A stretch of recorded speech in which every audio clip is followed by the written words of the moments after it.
Continuamos con más de su revista Acción 10 en la mañana en su segmento Debates y Soluciones. A partir del 1 de marzo del presente año entró en vigencia la reforma tributaria y a este mes ya de noviembre el gobierno logró recaudar 7.855 millones que fueron incorporados esta semana al presupuesto general de la República, esto mediante una reforma de urgencia presentada por el Ejecutivo. ¿Pero qué implica esto? Para eso pues ya tenemos a nuestro invitado, se trata de Luis Núñez, el economista que nos viene a darnos claridad sobre esta reforma, qué implica, quiénes son beneficiados y quiénes son los afectados con esta reforma. Mira, bueno, buenos días antes que nada, gracias siempre por la oportunidad de estar conversando sobre estos temas. Mira, esta nueva reforma, yo no creo, creo que no va a beneficiar, no va a haber beneficiarios de ninguna de las partes, incluyendo el gobierno, porque el favor va a ser muy poco, ¿ya? Más bien, yo lo que veo es que hay una fuerte presión para la población en general. Aquí, cuando hablo de población, hablo de los trabajadores y los empresarios.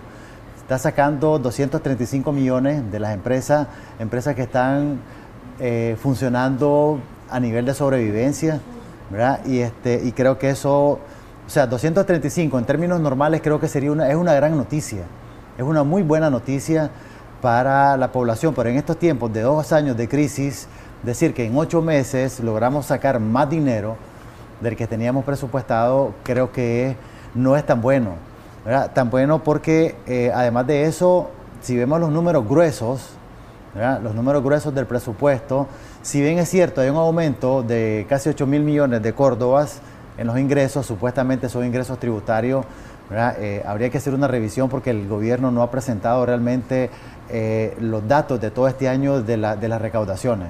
O sea, ese es un dato, o sea, estamos viendo eso, solo nos dicen, bueno, recaudamos tanto, pero ¿por qué no dijeron esto hace 3 meses, por ejemplo? ¿Esta reforma obedece a la reciente visita de la misión del Fondo Monetario Internacional o no necesariamente? Claro, la visita del Fondo Monetario Internacional daba algunos números que también de alarma al gobierno, ¿verdad? Por ejemplo, uno de ellos es el déficit. Con esta reforma supuestamente el déficit se disminuye y queda prácticamente un déficit de unos 2.500, 2.600 millones de Córdoba, que es mucho menos que en cualquier año normal antes de la crisis, donde los déficits andan por los 5.500 millones de Córdoba, ¿verdad? Bueno, este año pues se logró bajar, pero se mantiene, por ejemplo, el estancamiento en la economía. Pero es interesante en este sentido. Por ejemplo, si bien es cierto, se disminuye el déficit, ¿verdad? Pero por ejemplo, en el caso del gasto corriente, que es el gasto que se ocupa o sea, el gasto administrativo, pues en general del Estado aumenta. Es decir, el pago de salarios, el pago de proveedores, etcétera, está aumentando. Aumenta en un poco más de 2.000 millones de Córdoba. Y el gasto de capital, que son las inversiones, disminuye en 2.000, ¿verdad? Es decir, hay un ajuste, se aumenta el gasto corriente y disminuye el gasto de inversión. El gasto público también se mantiene congelado. Es que por eso, el gasto público es el que aumenta el gasto corriente. Entonces, el gasto se mantiene, el techo es de 80.014 millones de Córdoba. Ese es el techo de gasto de este año. Ese se mantiene igual. El presupuesto de ingresos estaba presupuestado en 69.700 millones de Córdoba. Con esta nueva reforma supuestamente recaudaron más y aumenta a 77.000, ¿verdad? 77.200 o 300, algo así. En eso quedan los ingresos. El techo del gasto no se mueve, ¿verdad? Queda siempre en 80.000, ¿de acuerdo? Pero el gasto corriente, recordemos que el presupuesto está dividido en gasto corriente, el gasto corriente, que es el gasto, como decía, administrativo del Estado, ¿verdad?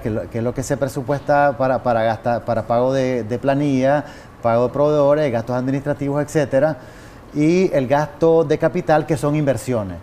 Ese gasto disminuye en un poco más de 2.300 millones de Córdoba, según esta nueva propuesta. Ahora, en términos generales, también hay una serie de cosas que son interesantes, porque todo el gasto de capital de este presupuesto prácticamente es un gasto que no es para promover inversiones, sino más bien es para pagar, ¿ya? Y te leo aquí en la propuesta de presupuesto, por ejemplo, el MTI, que se le aumentó el gasto la partida presupuestaria en 1.200 millones de Córdoba. Por ejemplo, dice, te pongo así aleatoriamente, son... Brevemente, Luis, sí. Tal vez si mencionamos algunos ministerios de los que se les está incorporando más dinero y a quienes se les está quitando, y Claro. qué representa esto para la población nicaragüense. Es decir, si al Ministerio de Transporte le dieron, por ejemplo, 10 millones, ¿qué representa eso para la población? Mira, como te digo, uno de los problemas que yo veo aquí es que todo este presupuesto está destinado a pago, ¿verdad? No veo que esto vaya a ser... Lo único, me llama la atención un incremento sustancial al Consejo Supremo Electoral. Aquí voy a pensar mal. Tal vez se están preparando para próximas elecciones. Ya, no sé, pues, pero son 198 millones de Córdoba los que se le está asignando al Consejo Supremo Electoral. Al Ministerio de Transporte se le está aumentando la partida también. Pero como te decía, aquí hay algunas aristas que hay que revisar. Por ejemplo, dice para el Ministerio de Transporte, mejoramiento de camino del Rama en Palma de Cucragil, por ejemplo, dice 76 millones. Esto para garantizar pago de los avalúos, para garantizar pago, ¿verdad? De avalúos por avance de obra. No sé quiénes son las empresas, en este caso pues podría ser que algunas empresas sean beneficiadas. Mejoramiento del camino del Boquete Santana, etcétera, para el pago de avalúos. Mejoramiento de otros caminos para el pago de los avalúos. Es decir, estamos hablando de que muchas de estas obras, de este gasto de capital, está destinado, va directo. Es como cuando nosotros tenemos nuestro aguinaldo y entonces tenemos nuestro salario y tenemos deuda.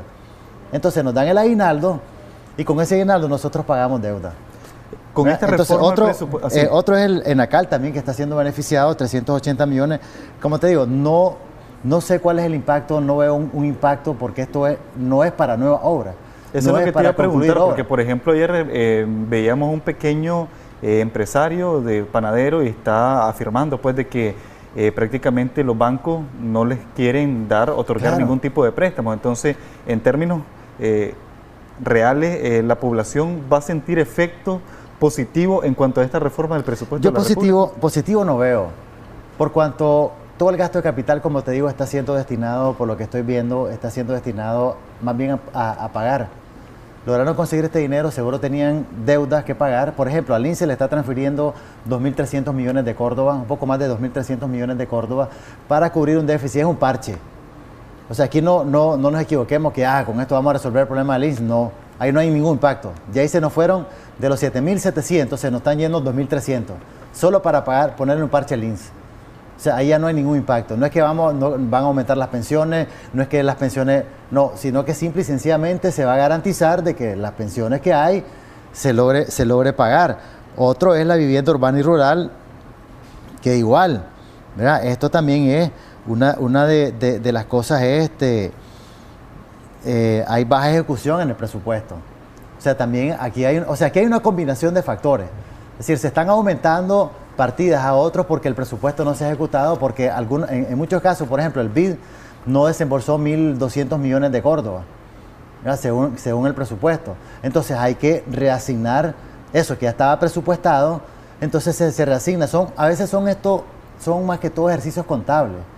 Es decir, este rubro ya no me va a funcionar, entonces yo lo cierro para evitar arrastrarlo, porque contablemente esto me va a dar problemas, entonces yo lo que hago es reajustarlo.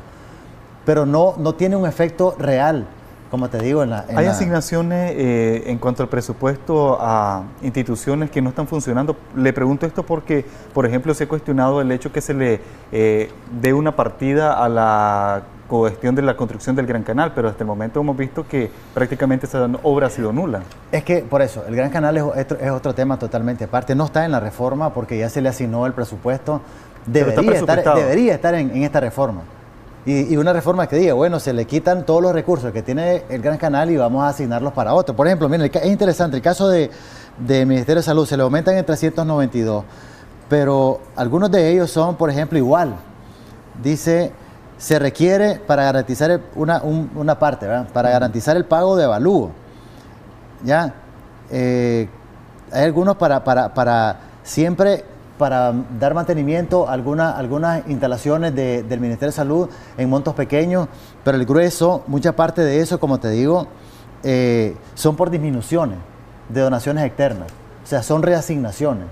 Entonces, cuando nosotros vemos, dicen, bueno, decía un diputado, son 235 millones los que recuperamos, decía él, y ahora sí la economía se va a recuperar. No necesariamente.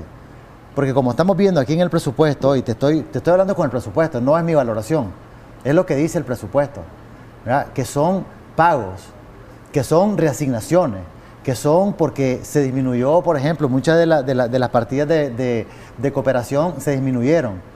Entonces, habría que ver, como te digo, mi gran duda en este caso es cómo es en una economía en 2 años de recesión se logra aumentar las recaudaciones en 235 millones de dólares. Creo que el gobierno también debería hacer un análisis y poner los consecutivos de todo el año. No tenemos información de todo el año de esto, incluso de los principales sectores del crecimiento del Producto Interno. Ahora, el Fondo Monetario Internacional ha proyectado una contracción económica para este año, efectivamente también los números del gobierno, y sí, también para el próximo año. ¿Qué nos esperan los nicaragüenses, siempre considerando el asunto de la reforma tributaria, que usted lo ha dicho, pues sí, representa desempleo, castigo para los nicaragüenses y también para los empresarios? Sí, mira, a veces nosotros vemos, bueno, el crecimiento de la economía crece 3%, 4%, 5%, o decrece tanto, un tanto por ciento X. Es decir, ¿qué significa eso realmente para la población? A veces solo lo vemos como un número publicado en algún lado, pero no, eso tiene un fuerte impacto, porque eso significa que la economía va a recibir más o va a recibir menos dinero. Y en los últimos 2 años la economía ha estado recibiendo menos dinero. Entonces las empresas, al tener menos dinero, reaccionan, ¿verdad? Porque las empresas no van a estar perdiendo siempre. Entonces, ¿qué es lo que pasa? Primero comienzan a reducir sus operaciones, gastos operativos, ya sea luz, energía, teléfono, etcétera, papelería. Entonces no les da con eso. Los ingresos van bajando, comienzan a despedir gente. Ahí es donde comenzamos a ver el impacto social. Comienzan a despedir gente. Hasta entonces le ponemos atención a los números. Claro, cuando la gente comienza a salir, y en este caso, recordemos, ha sido masivo, aquí han salido miles de gente. Entonces, yo te digo honestamente, creo que el gobierno, aquí el problema, y yo insisto, pues no es una valoración política, sino que es una valoración económica. El gran problema aquí es que tenemos una crisis política profunda. Las medidas pueden ser buenas, como decía, podemos celebrar que se lograron obtener 235 millones, pero habría que ver realmente si esto va a tener, qué impacto. No está teniendo un mayor impacto, al contrario, va a ser un impacto más recesivo porque está sacando dinero, lo último que ya les queda a las empresas. Le está sacando lo último de lo último a las empresas y a los trabajadores. Luis, vamos a darle paso a audios que han enviado nuestros amigos televidentes. Escuchemos el primero.